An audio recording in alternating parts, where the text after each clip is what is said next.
Kone, Sakura Kone, United Saints Recovery Project, New Orleans, the New Orleans branch. And I have the honor speaking to Mr. David of New Orleans, Louisiana.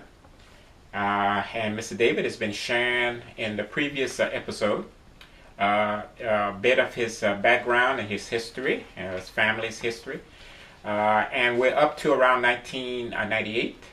And I might just reiterate and remind the viewers that Mr. David is 81 years old. So he has a lot of history that he's been sharing with us. And he's going to continue on to do that.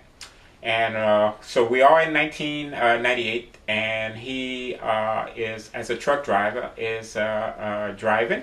And he's going to share with you what occurred during that particular year, that particular time, unfortunate situation happened to him.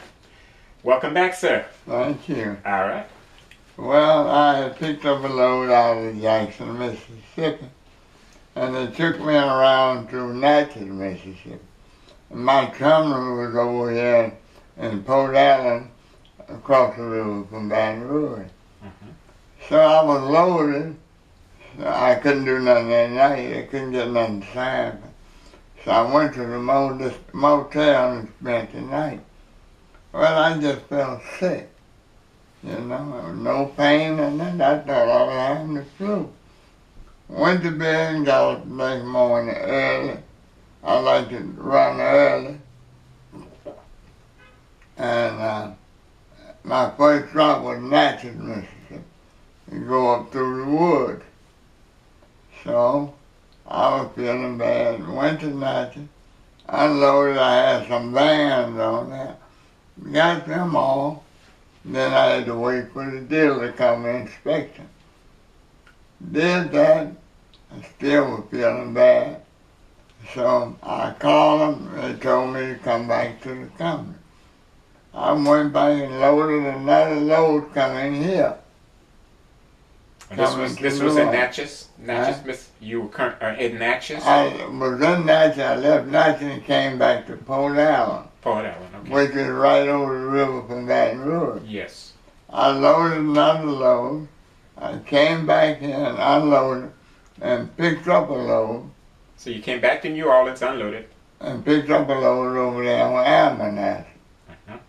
Okay, so I stayed home that night. Went back that morning, and I finished up in Baton Rouge. Well, I was feeling so bad I couldn't make it. I knew there was something wrong when I went into the weigh scale, and I was slow on the clutch. I knew there was something wrong. Hey, look, I don't know if I'm going to make it. So I went to the terminal, parked the truck, and went out. I had a little house. I was renting one bedroom because I couldn't transport from here every morning. And so I did that.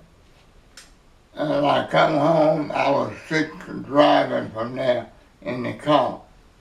Come home, and they said, you need to go to the hospital. Who said that you need to go to the hospital? A friend of mine. I went to Tulane Hospital. Tulane University Hospital. And the lady said, squeeze my hand. I thought I was going to break it. Okay. Then they put those different tests on me. You got a stroke. Oh, no, I'd almost killed me there. Okay, I got a stroke. Now what? And I just broke up with my children's mama. So, now what?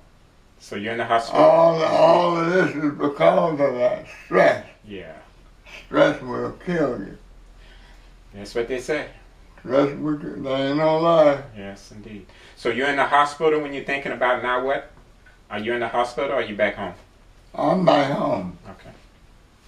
I done had 3 of them. I had 2 since that one. Okay, so this one is in 1998. So how did it affect you in terms of the stroke? I mean, were a certain part of your body paralyzed? Or Yeah, left side. Your left side. I can't put nothing in my left pocket. I I got everything in my right pocket Mm-hmm. because I don't have the strength. Right. I don't try to answer my phone when I'm driving. Yes. If you call me on the phone and I don't answer, I might be driving. Mm-hmm. I have to call you right Yeah. back. Yes. Okay.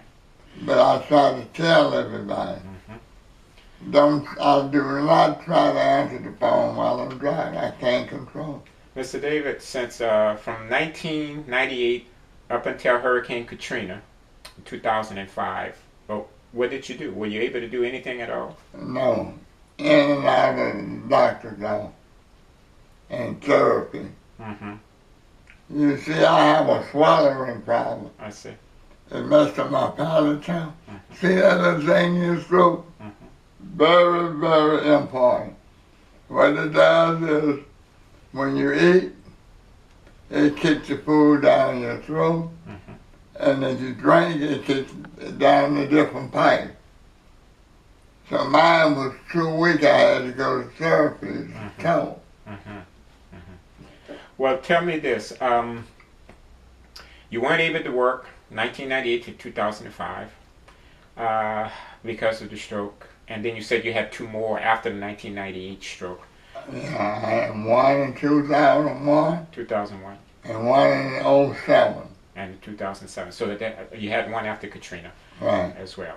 So what I'd like for you to do at this point is to share with myself, with the listeners and viewers, a little bit about this house that we're in here. When did you decide to purchase this house? In 1973. 1973. One of the guys that I had been working with, I told you, formed this company. You see, this street was all white street. All right, only white people was living in this Right. area. Okay. And they had like woods on each side. But all those houses back there and some below, low income houses. Okay. So all the white people moved out. Mm-hmm. And he let me have this house like he was going to sign it over to me because I was working for him. You were working for the guy who you got the house, this Right. house from. Okay. But he didn't do that. Mm. He was charging me like, rent to buy. Yeah. But he didn't own the house. He had mortgaged the house and had lost it. Oh. So he was just pocketing my money. So he and I had a few words.